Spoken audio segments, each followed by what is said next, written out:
नमस्कार and hello to all my UPSC friends. Welcome you to Pariksha सारथी।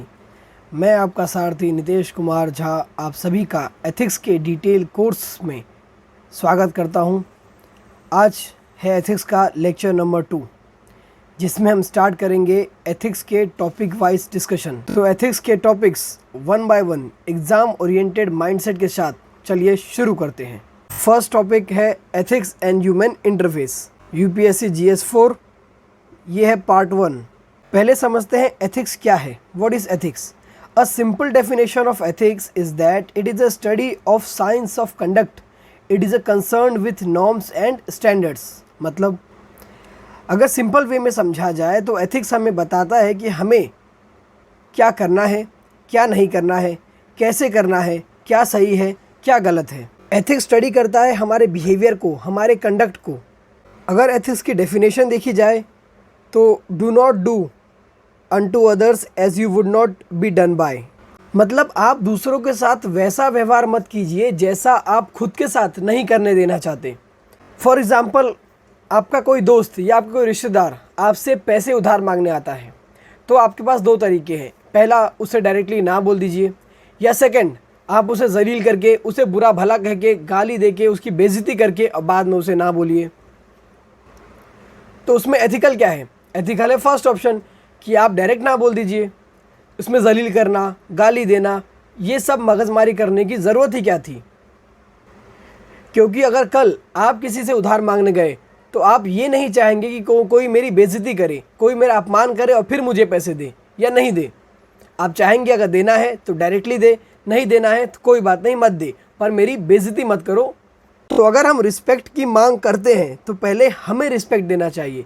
अगर हम चाहते हैं कि सामने वाला हमसे इज्जत में बात करे तो पहले हमें उससे इज्जत में बात करनी चाहिए। Ethics comes from Greek words ethos which means character, habit and culture. तो ये ग्रीक वर्ड है इथोस, जिससे ये एथिक्स ये शब्द निकल कर आया है, जिसका मतलब है कैरेक्टर, हमारा चरित्र कैसा है, हैबिट्स कैसे हैं, और हमारा कल्चर।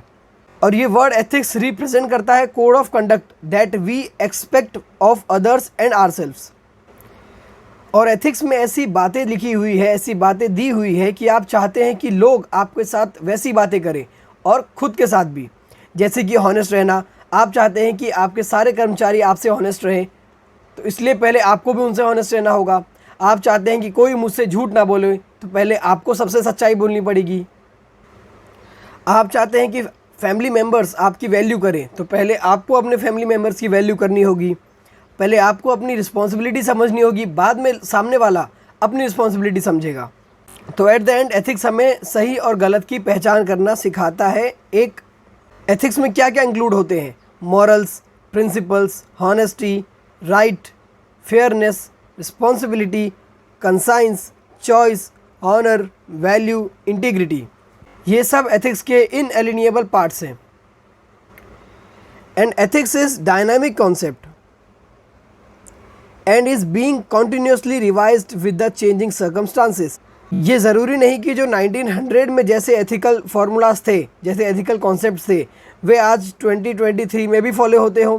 जैसे कि सती प्रथा, बाल विवाह, पहले के ज़माने में नॉर्मल था, ये एथिकल था, पर आज के ज़माने में इलीगल भी है और अनएथिकल भी है।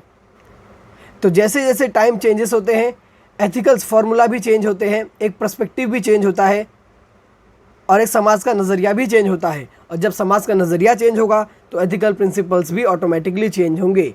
एथिक्स क्या होता है, एक एग्जांपल से समझते हैं। फॉर एग्ज़ाम्पल, ये रिक्शा वाला है जिसकी बीवी बीमार है और इसे अर्जेंट कुछ पैसे चाहिए, पर इसके पास उतने पैसे हैं नहीं। एक सवारी आती है जो गलती से अपना पर्स इसके रिक्शे में भूल जाती है और उसके पर्स में 1 लाख कैश पड़े थे। अब इसके पास एक ऑप्शन है कि वो इन पैसों से अपनी बीवी का इलाज करवा ले, और सेकंड ऑप्शन है कि जिसका पैसा है उसको ढूंढकर उसे वापस दे दे या पुलिस स्टेशन में जमा कर दे। इसे कहते हैं एथिकल डायलेमा, जिससे एथिक्स हमें ऐसी सिचुएशंस से निकलने में मदद करता है, हमें हेल्प करता है। क्योंकि हम सबको पता है कि एथिकली सही क्या है। सही वही है कि जिसका पर्स है उसे वापस दे दिया जाए, पर इसका दिमाग, उसका मन क्या कहेगा कि नहीं, इस पैसे से अपनी बीवी का इलाज करवाया जाए। इसलिए एथिक्स के प्रिंसिपल्स को फॉलो करना लाइफ में इतना इजी नहीं होता जितना हम सोचते हैं, क्योंकि ऐसी सिचुएशंस क्रिएट हो जाती हैं जिससे हम अक्सर गलत फैसले ले लेते हैं। क्या सही है क्या गलत है, इट्स डिपेंड्स किस पे, सिचुएशंस पे। किस पे डिपेंड करता है, सिचुएशंस पे। अगर उस रिक्शे वाले ने वो पैसे से अपनी बीवी का इलाज भी करवा लिया होता तो ये पूरी तरह से गलत नहीं होता, पर गलत तो होता। इसलिए सिचुएशन कैसी है, एथिक्स उस पर डिपेंड करता है।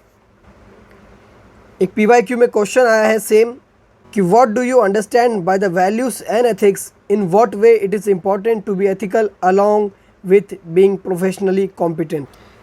अब उस रिक्शे वाले का प्रोफेशनल एथिक्स क्या कहता है कि सवारी के साथ उसके सामान को सही जगह पर सही समय पर पहुंचाया जाए, पर अगर उसने वो पैसे अपनी बीवी के इलाज के लिए यूज़ कर लिए तो इसका मतलब है वो प्रोफेशनली कॉम्पिटेंट नहीं है और ये एथिकली गलत है।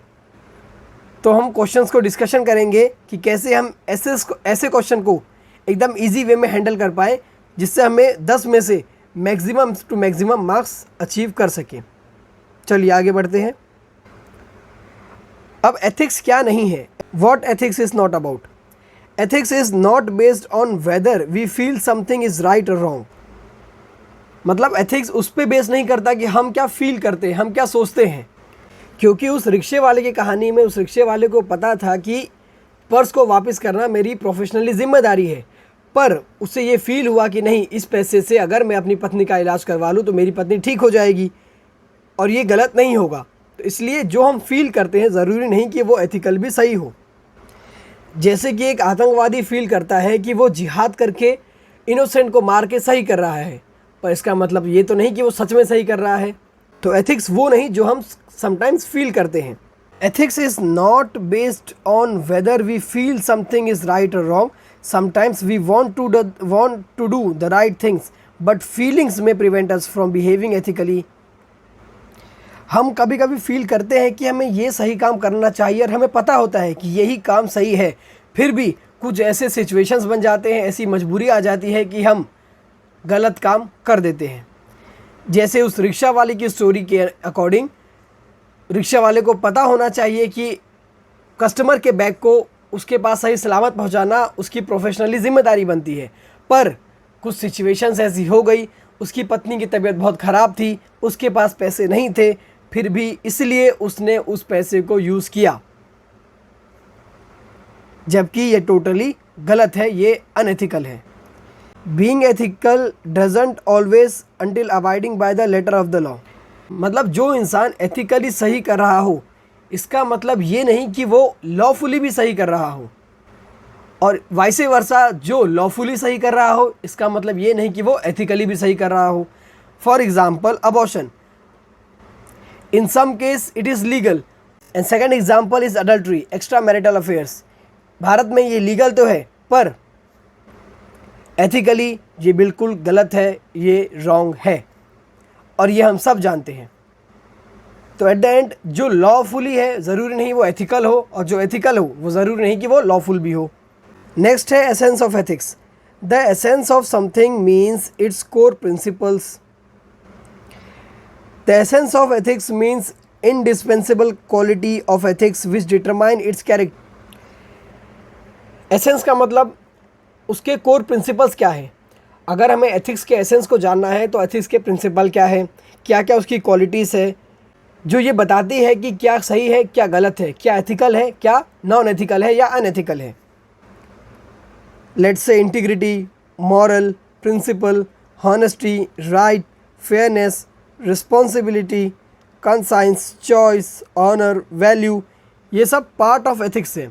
ये सब एथिक्स के इंडिस्पेंसेबल्स वैल्यूज़ हैं, जो भी इसे फॉलो करेगा इसका मतलब वो एथिकल है, और जो भी इसे क्रॉस करेगा इसका मतलब वो अनएथिकल है।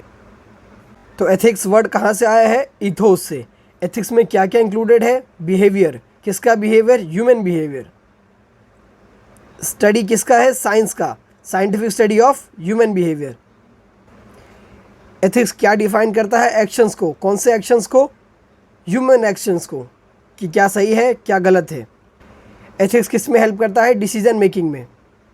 एथिक्स के बहुत सारे टाइप होते हैं जो हम आगे पढ़ेंगे, जैसे pragmatic ethics, descriptive ethics, normative ethics and so on.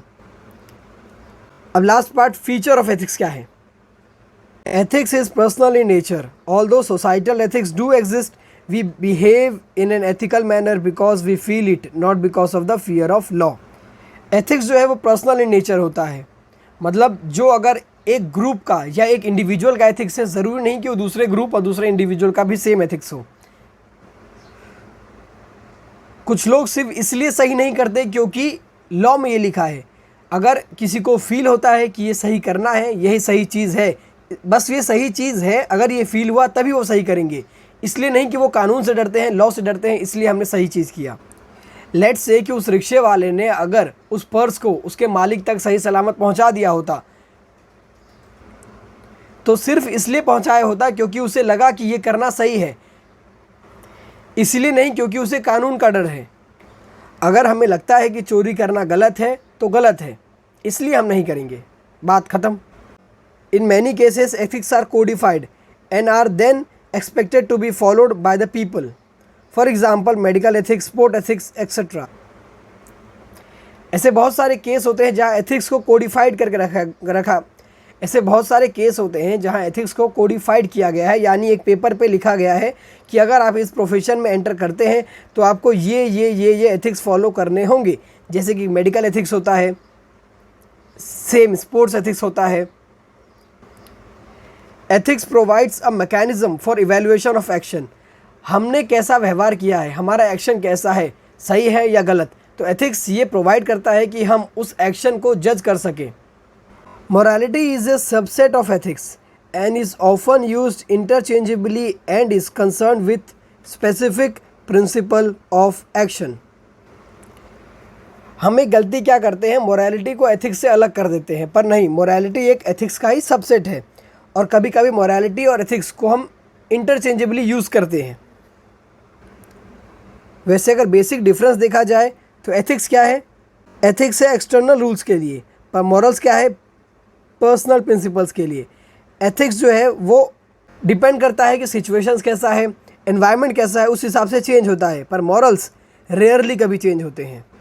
Ethics universal in nature होता है, पर मॉरल्स पर्सन टू पर्सन या ग्रुप टू ग्रुप चेंज होते रहते हैं।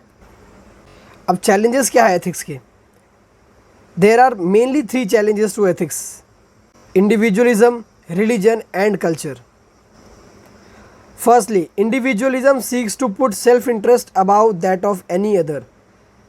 इंडिविजुअलिज्म में पहले हम अपना फ़ायदा देखते हैं और बाकी का कुछ भी हो रहा हो हमें उससे कोई मतलब नहीं। फॉर एग्जांपल अडल्ट्री में क्या होता है, मैन या वुमेन अपने फिजिकल प्लेजर के लिए अपने पार्टनर्स को धोखा देते हैं, पर इसका इफ़ेक्ट क्या होगा, इससे कैसे रिलेशन में चेंजेस आएंगे, इससे इन्हें कोई लेना देना नहीं।